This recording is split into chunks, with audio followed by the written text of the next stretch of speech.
Welcome to Nagaveni Achar's kitchen. Friends, ಇವತ್ತಿನ recipe chana pulao. Kabul ಕಡಲೆಕಾಳನ್ನು ನೀರಿನಲ್ಲಿ ನೆನೆಸಿ ಇಟ್ಟಿದ್ದೀನಿ. ಸೊ ಇದು ರಾತ್ರಿ ನೆನೆಸಿಟ್ಟಿರೋದು, ಬೆಳಗ್ಗೆಗೆ ಮಾಡ್ತಾ ಇರೋದು.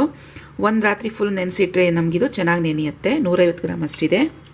ಒಂದೇ ಒಂದು ಟೊಮೆಟೊ ಕಟ್ ಮಾಡ್ಕೊಂಡಿದ್ದೀನಿ, ಕ್ಯಾರೆಟ್ ಒಂದು, ಆಲೂಗಡ್ಡೆ ಒಂದು, ಮೊಸರು ಅರ್ಧ ಕಪ್ ಬೇಕಾಗುತ್ತೆ, ಉಪ್ಪು ರುಚಿಗೆ ತಕ್ಕಷ್ಟು, ಮತ್ತಿದು ಲೆಮನ್ ಕಲರನ್ನು ನೀರಿನಲ್ಲಿ ಹಾಕಿ ಕಲಸಿ ಇಟ್ಕೊಂಡಿದ್ದೀನಿ.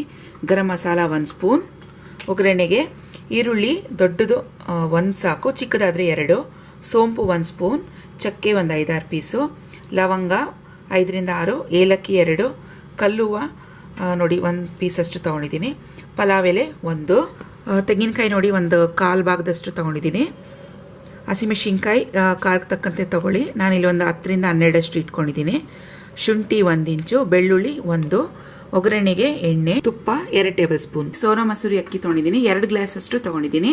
ತೆಂಗಿನಕಾಯಿ, ಬೆಳ್ಳುಳ್ಳಿ, ಶುಂಠಿ, ಹಸಿಮೆಣಸಿನ್ಕಾಯಿ ಇದನ್ನು ಒಂದು ಪೇಸ್ಟ್ ಮಾಡ್ಕೊಳ್ಳೋಣ. ಫ್ರೆಂಡ್ಸ್, ಒಂದು ಕುಕ್ಕರ್ ಪ್ಯಾನ್ ಇಟ್ಕೊಂಡಿದ್ದೀನಿ. ಇದಕ್ಕೆ ಒಂದು 2 ಟೇಬಲ್ ಸ್ಪೂನ್ ಅಷ್ಟು ಎಣ್ಣೆ ಹಾಕ್ತೀನಿ,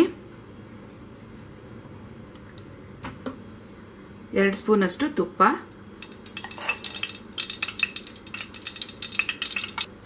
ಇದಕ್ಕೆ ಮಸಾಲೆ ಹಾಕೊಳ್ಳೋಣ.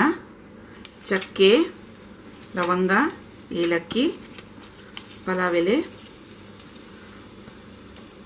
ಸೋಂಪು ಹಾಕೊಳ್ಳೋಣ, ಮತ್ತು ಕಲ್ಲು ಹೂವು. ಸೊ ಇದು ಹಾಕಿದ ತಕ್ಷಣವೇ ಈರುಳ್ಳಿ ಹಾಕ್ಬಿಡೋಣ.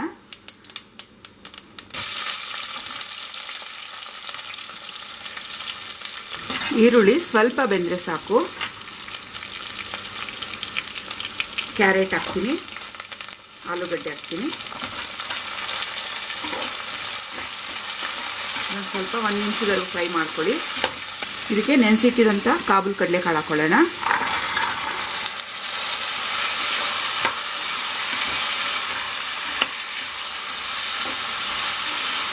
ಇದಕ್ಕೆ ರುಬ್ಬಿರುವಂಥ ಮಸಾಲೆ ಹಾಕ್ಕೊಳ್ಳೋಣ.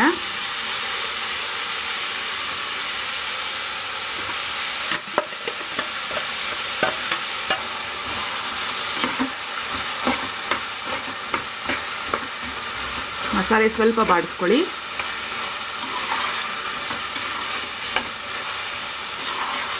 ಇದಕ್ಕೆ ಕೊತ್ತಂಬರಿ, ಪುದೀನ ಹಾಕೋತೀನಿ,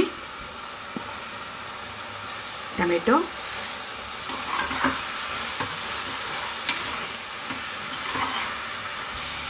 ಫ್ರೆಂಡ್ಸ್ ಮಸಾಲೆ ಎಲ್ಲ ಚೆನ್ನಾಗಿ ಫ್ರೈ ಆಗಿದೆ. ಇದಕ್ಕೆ 1 ಸ್ಪೂನ್ ಅಷ್ಟು ಧನಿಯಾ ಪುಡಿ ಹಾಕ್ತೀನಿ, garam masala powder, lemon yellow colour ಹಾಕ್ತೀನಿ, ನೀರಿನಲ್ಲಿ ನೆನೆಸಿಟ್ಟಿದ್ದೆ, ಸೊ ಅದನ್ನು ಹಾಕ್ಕೋತೀನಿ. ಮೊಸರು ಒಂದು 1/4 ಕಪ್ ಅಷ್ಟಿದೆ,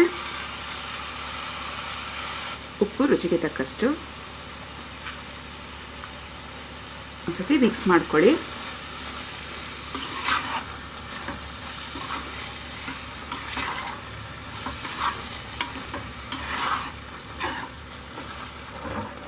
ಫ್ರೆಂಡ್ಸ್, ಇದಕ್ಕೆ ನೀರು ಹಾಕ್ಕೊಳ್ಳೋಣ. ನಾನು 2 ಗ್ಲಾಸ್ ಅಕ್ಕಿಗೆ 4 ಗ್ಲಾಸ್ ನೀರು ಹಾಕಬೇಕಲ್ವಾ, ಅದರಲ್ಲಿ ನಾನು ಒಂದು ಅರ್ಧ ಗ್ಲಾಸ್ ಅಷ್ಟು ನೀರು ಕಮ್ಮಿನೇ ಹಾಕ್ತಾಯಿದ್ದೀನಿ. ಸೊ 1 ಗ್ಲಾಸ್ ಅಕ್ಕಿಗೆ ನಾನು 1/4 ಅಷ್ಟು ನೀರು ಹಾಕ್ತಾಯಿದ್ದೀನಿ. ಸೊ 2 ಗ್ಲಾಸ್ಗೆ 3.5 ಅಷ್ಟು ಅಳತೆ ನೀರು ಹಾಕ್ತಾಯಿದ್ದೀನಿ. ನೀರು ಸ್ವಲ್ಪ ಕಮ್ಮಿ ಹಾಕಿದ್ರೆ ರೈಸ್ ಉದ್ರಾಗ ಚೆನ್ನಾಗಿ ಬರುತ್ತೆ. ಕುದಿ ಬರಲಿ, ಒಂದು ಬಾಯ್ಲ್ ಬಂದಿದ ತಕ್ಷಣ ರೈಸ್ ಹಾಕೋಣ. ನೀರು ಕುದಿತಾ ಇದೆ, ಈ ಟೈಮಲ್ಲಿ ತೊಳೆದಿಟ್ಟಿರುವಂಥ ರೈಸ್ ಹಾಕ್ಕೊಳ್ಳೋಣ. ರೈಸ್ ನಾನೇನು ನೆನೆಸಿಲ್ಲ, ಡೈರೆಕ್ಟಾಗಿ ತೊಳೆದ್ಬಿಟ್ಟು ಹಾಕ್ತಾಯಿದ್ದೀನಿ.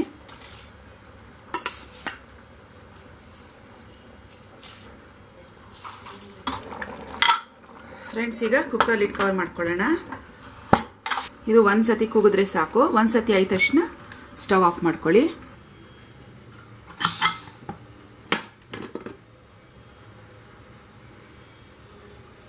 ಇದನ್ನು ಒಂದು 5ರಿಂದ 10 ನಿಮಿಷ ಹೀಗೆ ಇಟ್ಬಿಡೋಣ. ಸೊ ಬಿಸಿಲು ಮಿಕ್ಸ್ ಮಾಡಿದ್ರೆ ಅದು ಮುದ್ದೆ ಆಗೋ ಚಾನ್ಸಸ್ ಇರುತ್ತೆ. 10 ನಿಮಿಷದ ನಂತರ ಮಿಕ್ಸ್ ಮಾಡ್ಕೊತೀನಿ. ನೋಡಿ, ಈ ರೀತಿ ಸೈಡಿಂದ ಮಿಕ್ಸ್ ಮಾಡ್ಕೊಳ್ಳಿ. ತುಂಬ ಹಾರ್ಡಾಗಿ ಮಿಕ್ಸ್ ಮಾಡಿದ್ರೆ ರೈಸ್ ಎಲ್ಲ ಬ್ರೇಕ್ ಆಗೋ ಚಾನ್ಸಸ್ ಇರುತ್ತೆ. ನೀವು ಬೇಕಿದ್ರೆ ಇದ್ರ ಮೇಲಿಂದ ಸ್ವಲ್ಪ ನಿಂಬೆಹಣ್ಣು ಕೂಡ ಹಾಕ್ಕೊಳ್ಳಿ, ಚೆನ್ನಾಗಿರುತ್ತೆ. ಚೆನ್ನಾಗಿ ಉದ್ರುದ್ರಾಗಿದೆ. ಸೊ ಚನ್ನಾ ಪಲಾವ್ ರೆಡಿ ಆಯಿತು. ಸರ್ವ್ ಮಾಡ್ಕೊಳ್ಳೋಣ. ಫ್ರೆಂಡ್ಸ್, ಚನ್ನಾ ಪಲಾವ್ ರೆಡಿಯಾಗಿದೆ. ಸೊ ಇದ್ರ ಜೊತೆಗೆ ನೀವು ಮೊಸರು ಬಜ್ಜಿ ಜೊತೆಗೆ ಸರ್ವ್ ಮಾಡ್ಕೊಳ್ಳಿ. ನಾನಿಲ್ಲಿ ಮೊಸರು ಬಜ್ಜಿಗೆ ಸೌತೆಕಾಯಿ, ಈರುಳ್ಳಿ ಹಾಕಿದ್ದೀನಿ, ಸ್ವಲ್ಪ ದಾಳಿಂಬೆ ಹಾಕಿದ್ದೀನಿ. ಸೊ ತುಂಬ ಚೆನ್ನಾಗಿರುತ್ತಿದ್ದು. ಇವತ್ತಿನ ಈ ನನ್ನ ರೆಸಿಪಿ ನಿಮ್ಗೆ ಇಷ್ಟ ಆಗಿದೆ ಪ್ಲೀಸ್ ಲೈಕ್ ಮಾಡಿ, ಶೇರ್ ಮಾಡಿ ಮತ್ತು ನನ್ನ ಚಾನಲನ್ನು ಸಬ್ಸ್ಕ್ರೈಬ್ ಮಾಡ್ಕೊಳ್ಳೋದನ್ನ ಮಾತ್ರ ಮರಿಬೇಡಿ. ಬಾಯ್, ಹ್ಯಾಪಿ ಕುಕ್ಕಿಂಗ್.